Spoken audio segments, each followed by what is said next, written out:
Okie dokie. We are live with another Get in the Room interview. This time I have Ayesha Faines, who is so amazing. If you're in Style Confidence Collective, you've already met this fabulous woman. I found her randomly through Googling. I was doing some research. I read this book on seduction and I wanted to find more info. And the Google rabbit hole took me right to her. Yes. And she is the founder of a site called Women Love Power. And it's so freaking genius. And I immediately bought her course and I took it and I said, this girl's going to be my friend. So I tracked her down and on Instagram. I emailed her and we've chatted on video multiple times since. Yes. So I'm excited to introduce her to all of you. So why don't you just give a little brief overview about who you are and what you do? Sure. So my name is Ayesha. I run Women Love Power. Women Love Power was basically founded on the premise that most of the resources that we have to discuss power, how we get power, why we need it, the soft skills that it requires are geared towards men gaining power in a masculine world. So I've always been fascinated by how women subvert power structures that were not meant to empower them. And I always was fascinated by just fascinating women who lived these lives according to their own rules. And I wanted to build a platform about it. So my platform really is about women embracing power and how women find power in our world, and power in the bedroom and the boardroom in all of its forms, particularly utilizing their unique feminine instincts. And I'm also a big proponent of feminine consciousness, which are the values in our society, like creativity and intuition and sensuality and collaboration, what Lauren and I are doing right now, that we do not elevate enough to our demise. So that's a little bit about me. That's what I write, speak, and obviously create courses about. Yeah. Oh my gosh. And her courses are so good. And it was just perfect to meet you because, like you said, there's so many powerful traits that women have and levers that we can pull and skills that we can utilize that we don't. And I felt like, for me in the seduction department, it all seemed very confusing, especially for a powerful woman, more of the alpha type, CEO. Yes. And you just read these things. I mean, I'm dating myself and sounding super corny, but Cosmo magazine type of articles about, how to be sexy.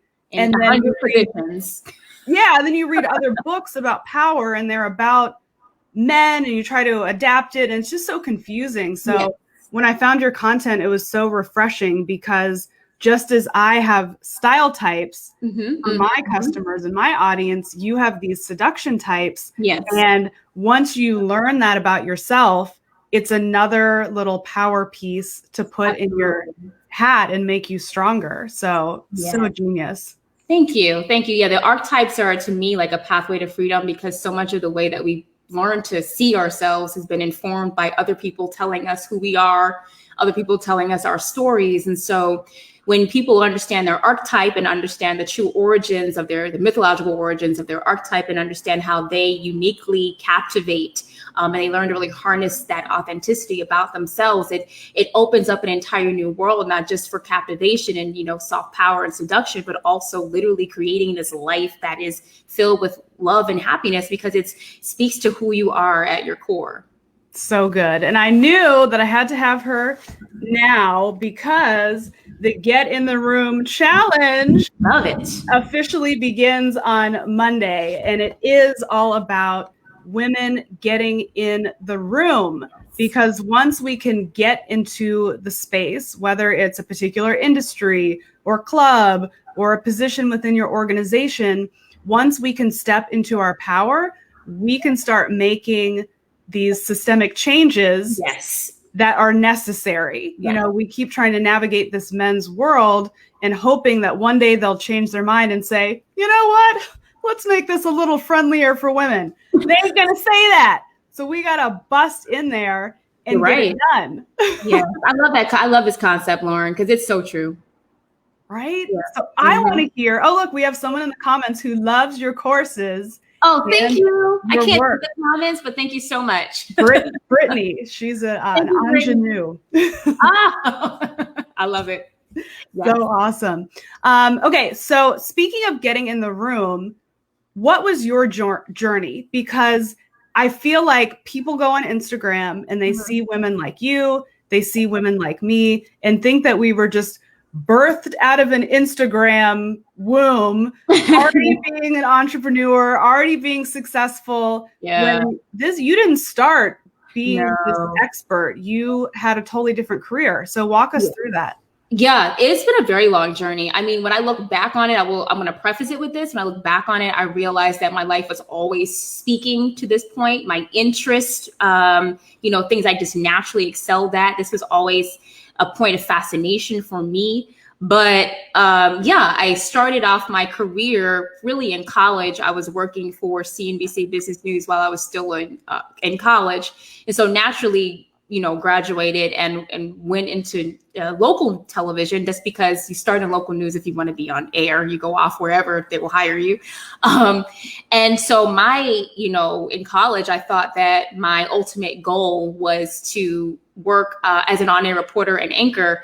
And when I really got into it, I realized that I loved the communication aspect of it. I loved speaking to people and telling their stories, and the video production, which obviously I still do today, but that I did not care about these stories at all. And it felt like a dog and pony show. It just felt like it wasn't aligned with me. And it was very hard to put into words, particularly, in a world where there's a right and a wrong way to go about living your life. And it was very hard to put into words, but it just did not speak to me. And I knew that as a woman of color, the hurdles that I was going to have to jump to really succeed were hurdles I was willing to jump if I was really passionate about it. And I just found that I wasn't. I found that I had a piece of what it was I was meant to do, but that this wasn't the end all be all. So I took advantage of working in the news media to learn about production and to become a better communicator, and to learn about how do we tell people stories and how do we engage people and captivate people using the power of storytelling. All with the eye that one day I was going to be able to speak to people in a way that enlightened them and spoke to something I was passionate about. But I got to be honest, I didn't even know what that was.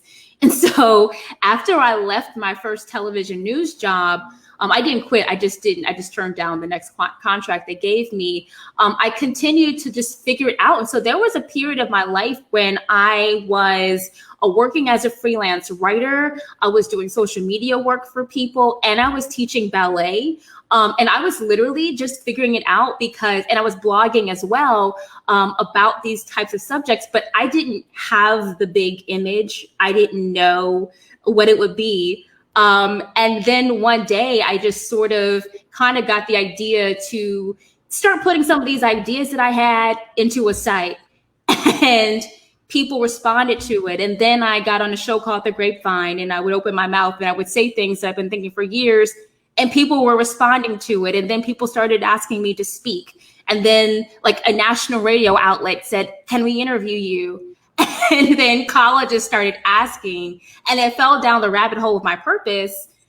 And looking back on it, it was something that I've been fascinated by and have worked and studied for years and years and years, never knowing that there really was a way that I could do this something that I love so much and probably would do for free full time. Right. And it's so important, that you bring up the rabbit hole and the journey. Because as you're speaking, I was like, same here, because I knew that I wanted to do something related to fashion from a very, very young age.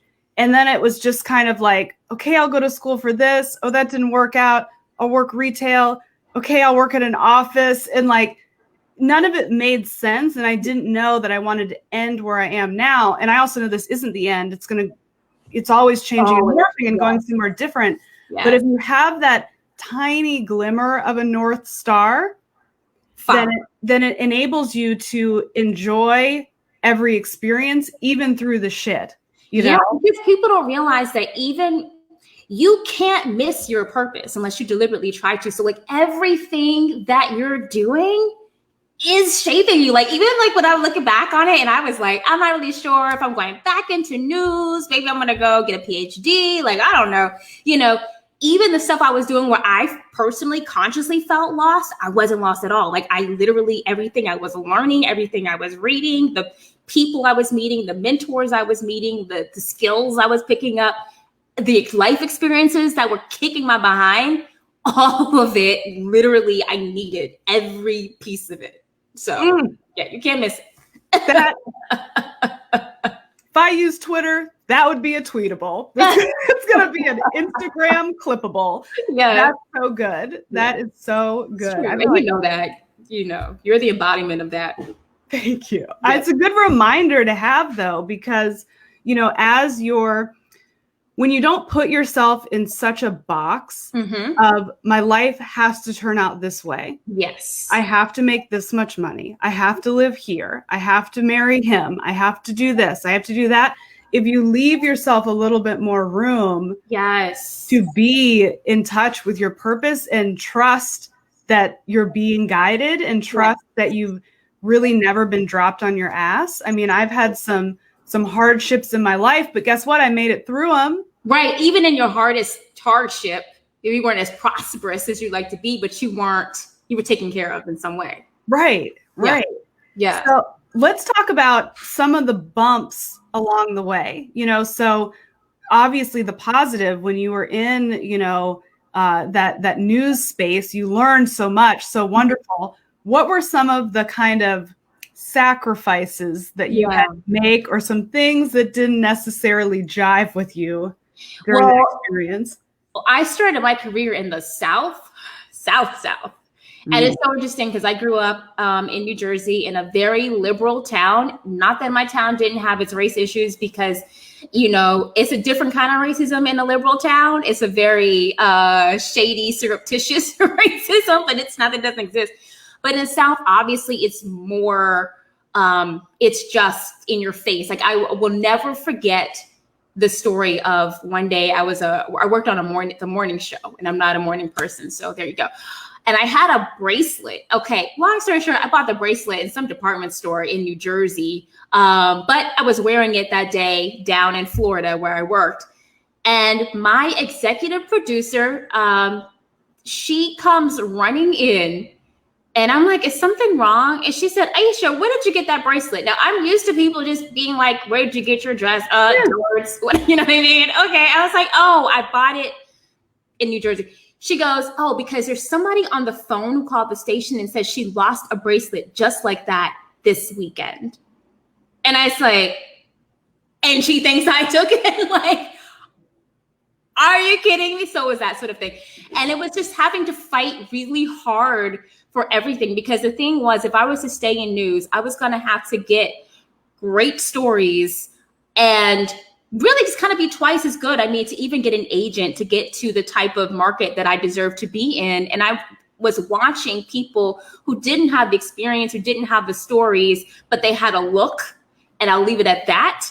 And they were getting snatched up by the top agents. But for me, it was like this really uphill battle. And my station did not want to give me good stories. In fact, there were times when I would go break my own stories, and they would try to take the stories that I broke and give them to other reporters. And so I had to get to a point where I would get contacts, and contacts would say, the only way that your station can cover this story is if Ayesha gets it. I had to start playing hardball. Yeah. And the only way that I even got to the anchor seat was literally just like nurturing relationships with the people who, weren't actively trying to kill my career. Wow. So I made a lot of money for the station. They loved having me on the morning show because people, liked me. But they did not want to give me the wings to grow as a reporter, or even at the station, because number one, it would enable me to move on to another market. But number two, there was just that, looking back on it, there was just that kind of racism, and the idea that you have to work twice as hard, or at least twice as smart, to advance your career. So, I mean, that was difficult. And then also I was working at a station in New York, And I was given a job. The job was actually created for me.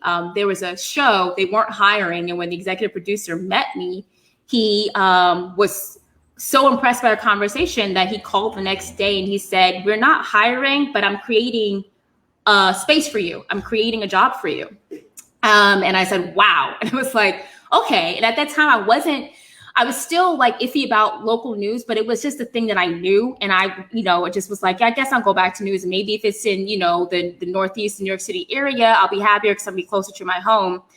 And long story short, the executives at this network said, "Okay, well, you've made this position for her. You need to tell her that it's an audition." So they brought me on after I was offered the job, accepted the job, all that's done.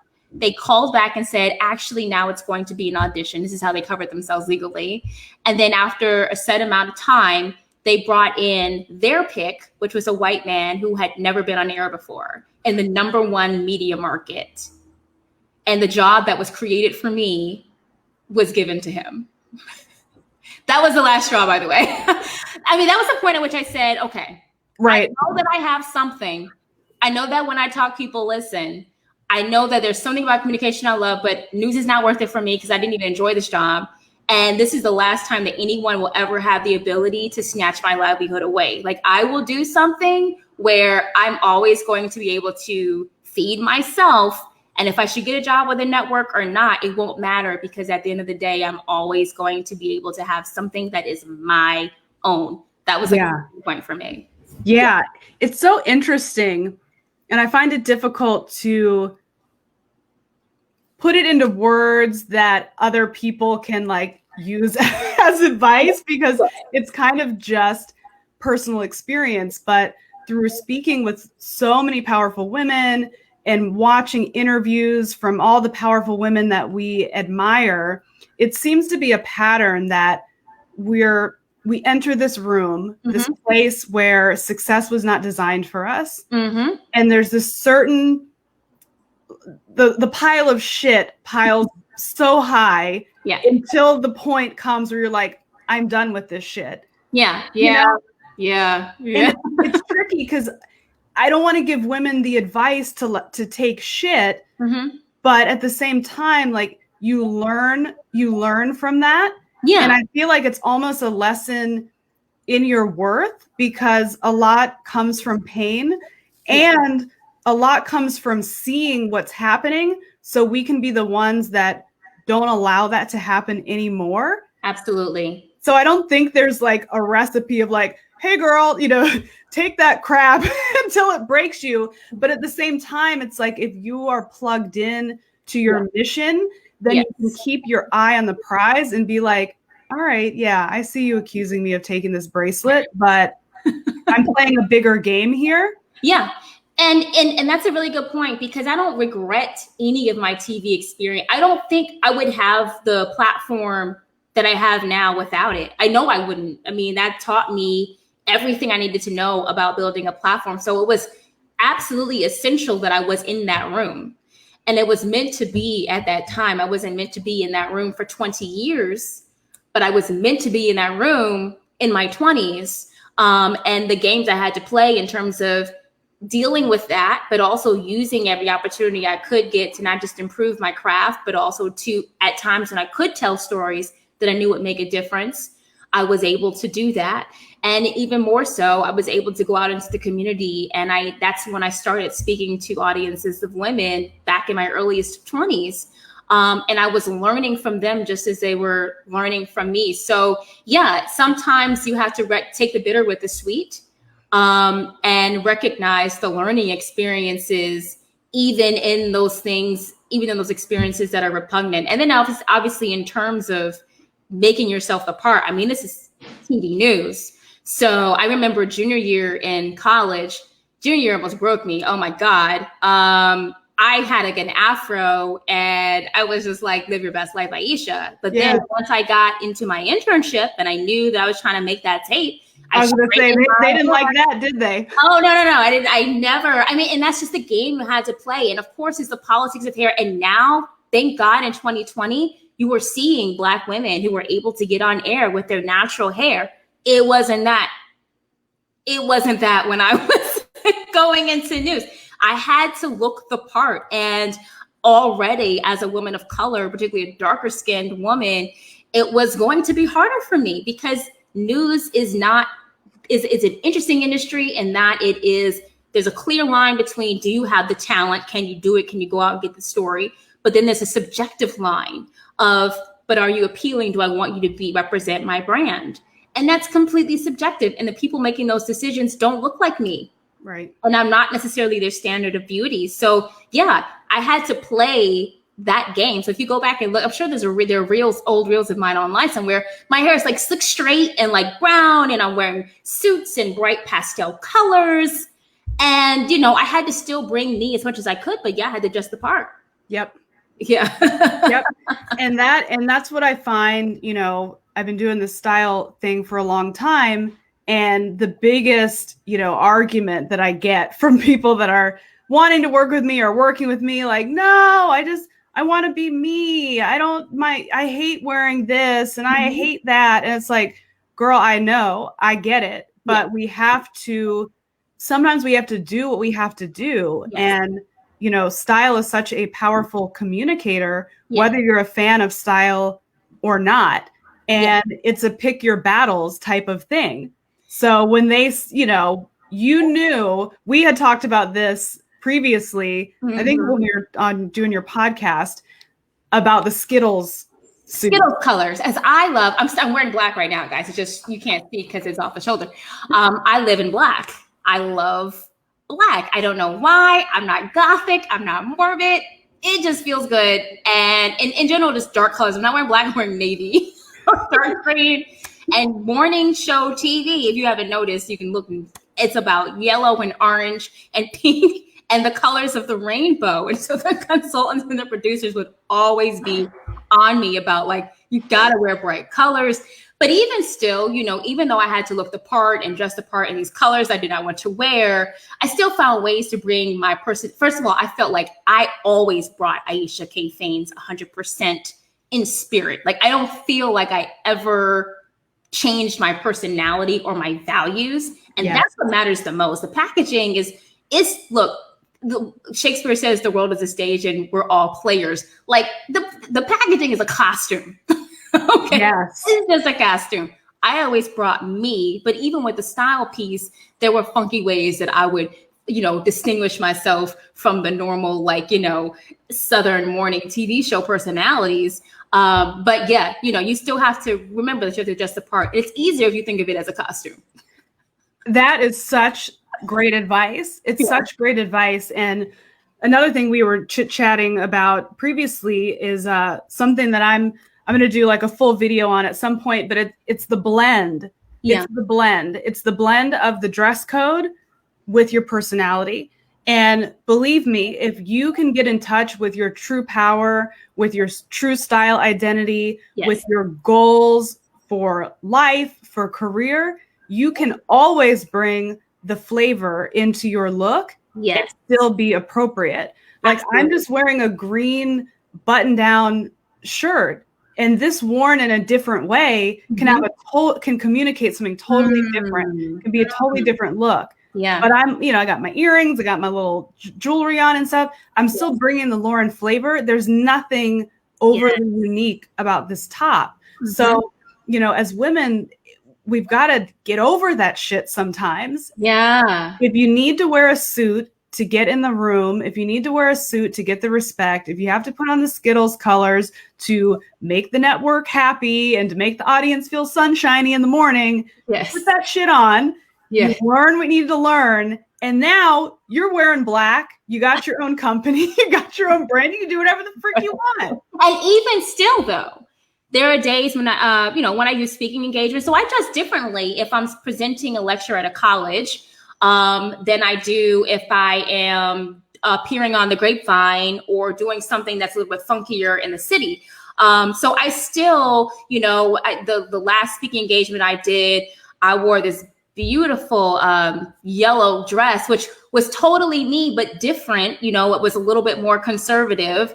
So I still am always navigating, as you said, finding that in between who am I and what looks good on me and what's tailored for me and flattering to me, but also know the room, you know? So there's no way that I'm going to show up in a college forum or before a women's group, you know, that not dressed in a way that fits the room, but then also still reflects me. And even going back to the newsroom, I still found little ways. So they were not allowed to wear sleeveless before I got there. And it was Florida. And so I said, look, I will wear all the cute little dresses that you want in the Skittle colors, but I cannot stand a short sleeve. It's got to be long or sleeveless. I just do not like a short, I don't know. It's weird for me. And so I just started, I didn't ask permission. I just started wearing sleeveless. And then finally they were like, okay, guys, y'all can wear sleeveless. It's fine. So just there are little teeny victories that, Look at that. See, got in the room. You your style power. You made some change. There's probably anchors now that, you know, and they're sleeveless, and they have you to thank for that. Yeah. I think and Michelle Obama. I actually think that Michelle Obama, being sleeveless so often as first lady, kind of helped shift. It's little things. Like I actually really think she helped shift attitudes towards the professionalism of a sleeveless dress. Completely. And can you even believe? I just think it's so the amount of controversy for showing an arm. It was a thing. It was a thing, but again, it was like, that's why I think it was groundbreaking, because we had never even had the discussion of like, well, why can't women wear sleeves and be taken? Like, what is it about an arm? It's not a breast. It's not a cheek. It's an arm. And I honestly think that really helped pave the way for like female newscasters. I don't really think they did before then. Do you think, just spitballing here, do you think that it was an easy attack for Michelle because she's a Black woman? Oh, yeah. I think they were at a point, and I think they still do, but less so, where they were looking for anything. Yeah, because I'm like, I wonder, you know, if someone else took the risk. If Melania were the first to wear sleeveless, you know? Melania got away with wearing like a jacket that literally had like an offensive message on the back. And it was like a thing for a day. And it was like, okay, well, yeah. Moving on. But yeah, sleeveless and like, you know, freaking Obama wearing a tan suit was like, oh my gosh, watch out, everybody. We've gone crazy. I'm like, wow. Yes, it's true. But they were under a particular amount of scrutiny. But I mean, but that's the experience of any marginalized person. Yep. You're going to be under that much more scrutiny. So, I mean, it makes it, you almost want to feel like you have to dress as a form of defense. I was reading this book about, I don't remember what it's called. Oh, Thick. It's called Thick. But anyway, I was just reading the reviews. I just bought the book. And one of the reviewers mentioned the idea of status signaling as a form of like survival for like marginalized people, especially Black people. So the idea that we'll go in and we'll say we have to have the right purse and the right dress and the right shoes and the right hairstyle and give everybody the cues that we are meant to be here as a form of like survival to keep our jobs and to get in the room. I thought that was fascinating. It's so true. It's so true. Like one of my earlier YouTube videos, and I got a lot of like thumbs down on it and nasty comments, but it was about the floss factor, because when I started working as a stylist one-on-one in Hollywood for just, you know, everyday women, really powerful executives, my second client ever, this amazing woman, hilarious female executive in a big corporation, she was like, people are looking at me funny. People are like making comments about my wardrobe. She's like, I don't fit in. And I had to get her a couple of status pieces, a couple of loss factor pieces. And she noticed the like, you know, okay, like, why don't you come over to the water cooler and talk to us? It's like high school. And it's but it is what it is. But it is what it is. Yep. And it's always a thing. Like I remember there's a woman who's a close family friend and somewhat of a mentor to me, but she's a housewife to a doctor in Long Island. So she lives this very like ritzy life. And she used to give me these little gifts. And she was like, well, you know, you have to have your trinkets. And I didn't understand what trinkets meant when I was like a little girl. But when I got older, I realized all of her gifts would be like a Tiffany's bracelet, or it would be literally a trinket, like a certain bag, or and these were the status symbols that you showed up with so that people knew you belonged there and didn't give you a hard time. Is it right? No. Does it happen? Absolutely. If some people say if you work at JP Morgan, this is what people are wearing. If you work at Goldman, this is what people are wearing. If you live in this town, everybody's wearing Jack Rogers sandals. If you live in this town, everybody's carrying this bag. And it's tribal. But I read a book. It was in your recommendations for one of your courses, Primates of Park Avenue. Oh, isn't that good? It's so good. So I had that as our book club book for SEC last month. And it was so funny because I enjoyed like every second of that book. And I knew that it was going to be triggering for my community of women because it's such the extreme. But I'm like, literally, guys, this is reality. You know, all the comments in the group are like, I can't believe people are so materialistic. I'm like, it doesn't matter. Replace Birkin, you know, with the Michael Kors bag in this city or the Dooney and Burke bag in this place. It's these signals, these cues that say, I belong. And there's all different rooms to get in. You know, in that book, she's like, oh my God, I'm in the Upper East Side now, and I've got to get my kid into a private school.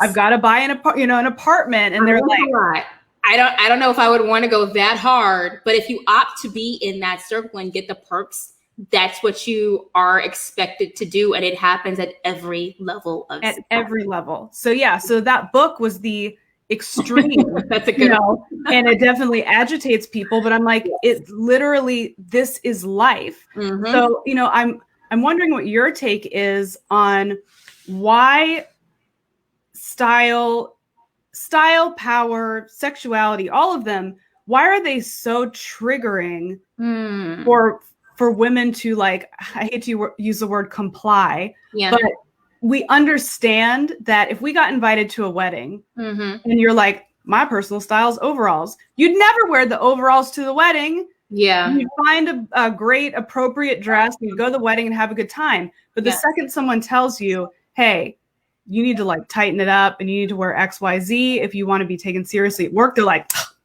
like me for me. Yeah. You know, it's so interesting because sometimes I think about like feminine power and soft power and how over the years men have mastered it more so than women have, because men know all day and all night that appearance matters.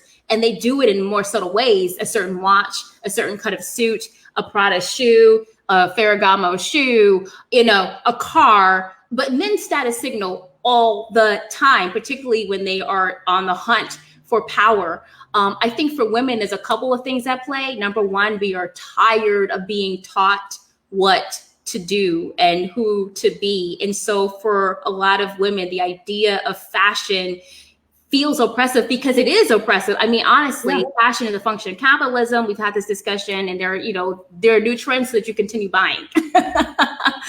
So there's that part, and style is different. Style is more so about expressing who you are. But then there's also women a lot of times absorb very like sexist ideas and then become proponents of those ideas even more staunchly than men are. So I, just as an aside, I wrote this article, you probably saw it, on Jada Pinkett, and most people, you know, vibed it, but the people who were the angriest of those people, it was women. Yep. So a lot of times women can be the biggest defenders of patriarchy. And so if you look at throughout history, there have been decadence laws. There have been moral codes. There have been literal laws against women using their appearance in ways that could derive power or influence or capital or entertain the eye in any way. There have been laws against makeup. There have been laws against jewelry.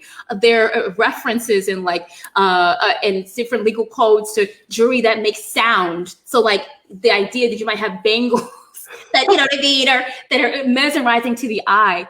Laws about what you can wear, what you can wear for a certain social class, so that's a tale of as old as time. So for some women, this idea of dressing in a way that garners any kind of attention feels almost sinful. Because the idea that, you know, you might use your, not their sexuality, but that you might captivate in a way that brings you a certain amount of social power, has been explained to you, whether obviously or surreptitiously, as a sinful thing. So I think it's both of those things. Some people are just intimidated by fashion, and other people, have really internalized this idea that you should be, muted. Yeah. Yeah. Yeah. For me, and it's been something that I feel like I've struggled with even growing up as a child, of you want to get in for you know, like you want to get in for your smarts. And I remember growing up, I grew up in Virginia, and there were these awards that I would get. You would get like I can't remember what they're called. Maybe you had them where you grew up too, but it'd be these awards, but it was because you were Black. So it was these like special awards you could get, and there was like a ceremony. So the first time I got the award thing in the mail, I was like, oh my God, I like won this award. And when I found out it was for minorities, I'm like, I don't want this freaking award. Like I want an award like out of everybody. Yeah. And, I never heard of that. There's all the comments of like, oh, you're the token Black, you got hired because this, you're the woman. Yes. And it's those things that it's like, we just want to get in because the playing field is equal, but it's not, So I think there's these things that if we can start to make them more fun and start to make them more enjoyable to get in, whether it's style, whether it's a connection that you had, like do whatever you can do, as long as your intentions are good once you get inside, Absolutely. And people lose sight of the fact that, we're humans. We are emotional beings. We're instinctive beings. A lot of times we use logic to justify our emotional decisions. And so it's not just about like the brand, because you can look ridiculous in all Louis Vuitton outfit. I don't know, you can look ridiculous. It's not, we're not saying that, but we're saying that most human decisions are emotional. And so it's not even just the way you dress, it's your posture, it's, the way you present yourself, it's your body language, it's your tone of voice, it's the way you speak, it's your eye contact, it's the context in which you're meeting someone. It's all of these things, because human beings, we wish that they were rational. Humans aren't really it's possible for human beings to be rational, but most often our decisions are made instinctively and emotionally and backed up with logic, right? Yeah. And so when we're talking about the power of the visual, well, the visual creates an emotional effect. I can look at someone and come up with 100 judgments about that person before I know a thing about them or before they ever open their mouth. And that'll never not be. Right. Yeah. So you might as well get it to work for you. Right. So, so for me, there's multiple levers that need to be pulled to get into the room. Style is kind of step one, like you've got to look the part. People are going to make a decision based on looking at you. Like you said, tone of voice, like all of those things, the package. Yeah. But then there's things that we have to do within ourselves to you could get in the room and then your ass gets kicked right back out. They're like, oh, how'd you get in here? Get out. Yeah. So what things have you done as an ambitious woman to keep succeeding and to keep doing better and to keep being fulfilled? Like, do you have a spiritual practice? How do you set goals for yourself? Because getting in isn't the end. Yeah, I am. Well, back to our initial conversation, you don't ever have to worry about there being a demand for your purpose. Your purpose is why you were here. So the demand is there and you're the only person that can supply it. So once you've tapped into that thing that you are here on earth to do, I think there's a certain confidence that comes with that, because you know that there is someone in the world, probably a lot of people, who need the thing that you can do only in the way that you can do it. And I think that gives me a lot of confidence, a confidence that even when I was, on the news and, that I didn't have, because somewhere along I felt like I wasn't completely tapped into the highest expression of myself. So I think that's part of it. I'm an incredibly spiritual person. I do pray. I do affirm the life that I want to have. I do journal so that I can reflect on, the world around me and all the thoughts that are happening in my head. I try to be good to people. I try to nurture relationships.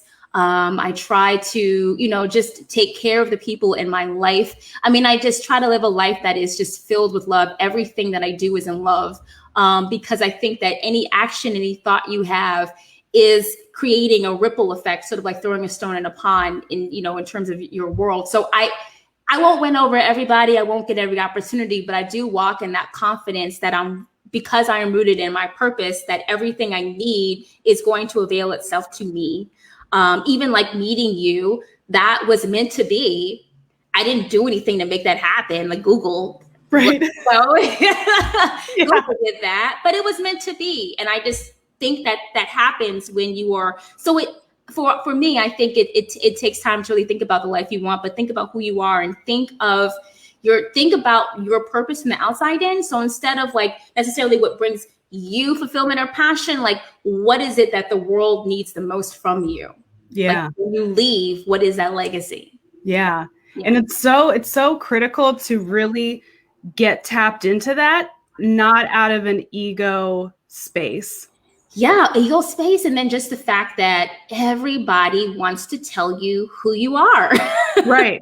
And it's very hard. It takes a lot of guts and courage to listen to your inner voice. And it also takes a certain amount of calm and relaxation. Because when you are stressed or anxious or fearful, which is what honestly a lot of the media messaging we have, a lot of social media keeps you in this very anxious state. A lot of employers keep you in a real anxious press state. It's hard to hear the inner voice. The inner voice does not show up until you relax. Right. And so it doesn't, so it's difficult, but you got to find that inner quiet. Yeah. You really do. Because then it's very easy, obviously, like once you tap into that purpose, it still takes work to stay aligned with that energy, because there's so many shiny objects and there's so many voices that are like, no, do it this way. Look at her succeeding faster. Do it her way. Copy her. Be like her. And it's like, it's very important to get clear on your mission, stay aligned with it. Yes. Get into the right places and like, don't blow your opportunities. I mean, like you said, your purpose can't miss you, but you can make it a lot easier for yourself. That's true. That's true. That's true. You can actively resist it like at every turn, Totally. So that's very true. But yeah, keeping it in mind, like it's very easy to get distracted by, particularly if you look at other people. I try not to, and it's also hard to not look at the other people who are looking at you and trying to do what you're doing. Because that happens. And it's hard because it's like, okay, I worked really hard on this and this person is literally trying to copy me with it. But what can you do? At the end of the day, you have to trust in the higher scheme of things. If you're doing the thing that you're supposed to do, no one else will do it like you. And you have to continue walking in that faith. But there are a lot of things that make it difficult and frustrating, even if you have found the purpose. Yeah. And then I think this is my last question, but have you utilized mentors, guides? How have you, really tapped into others lifting you up? Because I think there's a misconception that we're supposed to do this alone, and just in our little studio, typing away in our office, and it takes a village to succeed. It takes a village, but I will say about mentors, most often we have the idea of a mentor, someone you literally reach out to and say, hey, you're doing what I want to do. Can I be your mentor? Sometimes that works. Sometimes it works better if you say, hey, is there any way I can help you? And that person will say, yeah. And then in exchange, basically for you kind of helping them, you get to spend time with them and absorb. But most mentors come into your life kind of like fairy godmothers. Like there are people that are my mentors and are circle my mentors. They don't do what I do. They don't do anything in the tech space. Their backgrounds are as disparate as can be, but they are fabulous women who feed me in different ways and that I can talk to about anything. And it really wasn't until the last few years that I realized that these were my mentors. Because in my mind, they were just like my second moms. Right. You know what I mean? Or just women that I admired and that if I needed to, I could talk to. But I was like, oh, this is literally, and men also. There's some men. Yeah. I said, this is my circle of mentors. And also don't doubt that somebody can be your mentor even if you never met them. Like Diana Ross is my mentor. My hair's not usually this big, guys. I'm not like she's trying to copy her. It's just because like the humidity. But beyond that, I've read every bio. I've probably watched every video. I never met her before, but I've learned from her life. Yep. So you can have those kinds of mentors too.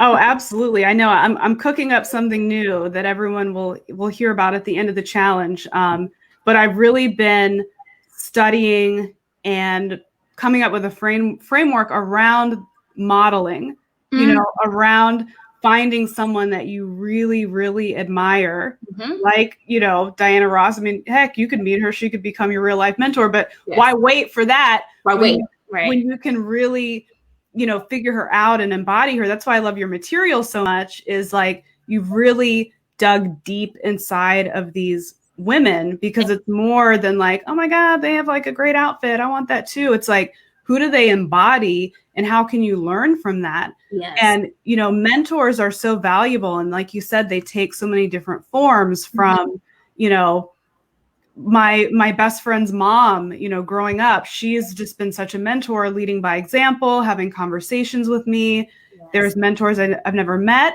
And there's also getting in the room, so to speak, with these mentors. So Amy Porterfield, who I've learned, everything about online marketing and courses.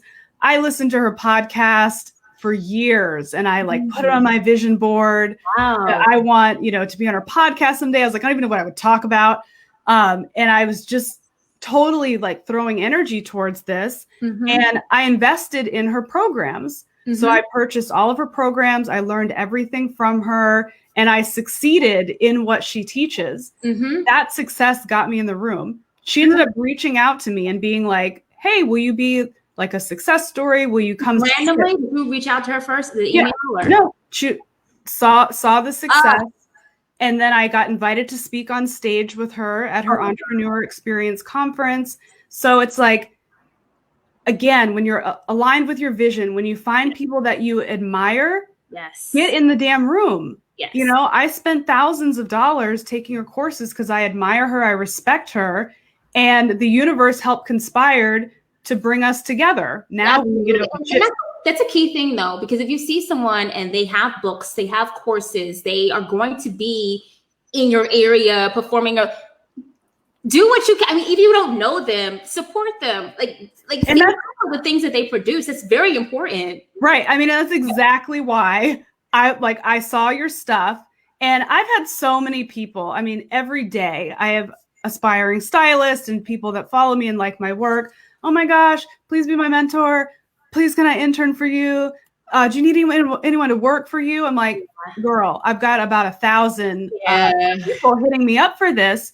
So instead of the can I pick your brain about seduction, or I think you're totally cool, hello, I'm like, no, I respect this woman. I'm going to dive into her work. And I made an investment in you because I believe in you, and then took a gamble on a reach out, and the universe conspired, to connect us. Yeah. But it's like, as women, we have to think further than, that I sent one email, she didn't respond. Yeah. Right. You're right. I mean, you may have to, I love you said throw energy at it in every way you can. There's no way that if I admire someone, and thank you so much, Lauren, that's actually really sweet. Because you're right. I get a lot of those emails give me the books that you read. I'm like, I just did my taxes. I wrote off 200 books for last year. Right. I don't know what books you can read because I've read thousands. I don't know. Anyway, I get those emails all the time. So thank you so much. But the idea of throwing energy to it in every way you can, soaking up what you can from that person, even if you can't get in there, until you can get into the room with them.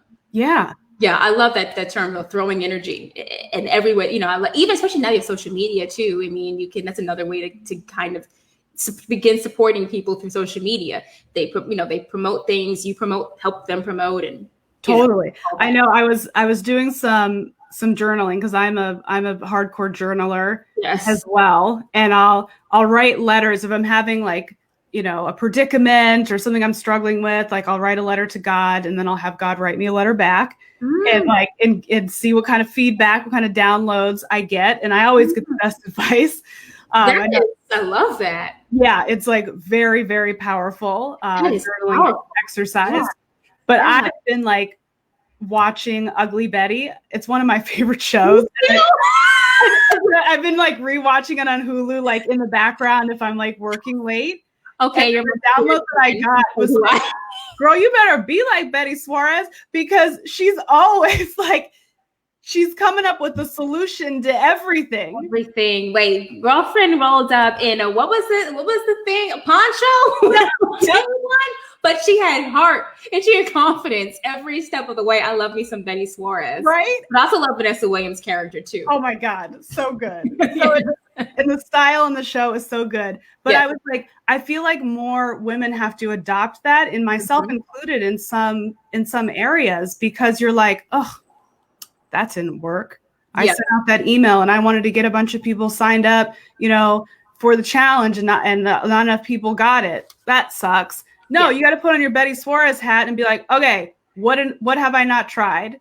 What can I do next? Who can I reach out to? How can we make this shit happen? Yep. Because so many times we take one no as a no forever. And if you are plugged in, if you have the confidence, if you have the style, if you have the guides, if you have the spirit, you don't take no as an answer. You get your ass in that room. Yeah, I actually think that there's nothing that builds confidence like conquering your fear. Like if this is something that you're scared you can't do, you have to do it. You have to break through that wall, because there's nothing like it. That's the breakthrough. And I also think, to bring it back, style helps you. Style is like the cape, because I feel more powerful in certain things than I feel in others. I don't feel as powerful in flip-flops, but if I need to if I know I have to go into some space and be my best self, there's a certain thing I might wear to help me feel better. It's like a cape. Yep. Yeah. So true. Well, thank you so much. And I will do, I was like, I have to have her my grand finale before the challenge begins. So the Get in the Room challenge begins on Monday. So as soon as you sign up, you get this challenge book. Can I get it in the camera? It's got all these great exercises. So I'm going to take you through a 5-day free. This challenge is completely free. I'm going to take you guys through a 5-day journey to help you gain the confidence to get in the room. So just like these conversations, this isn't just about style. You're not going to have 5 days of style tips, but it's about identifying the room that you want to get into, seeing who's already in the room, picking up power traits, because I want you guys to succeed.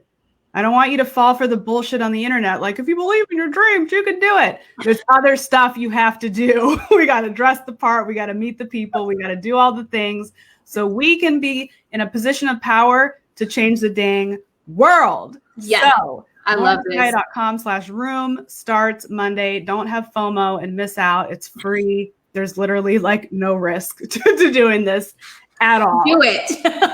Do it. Just do it.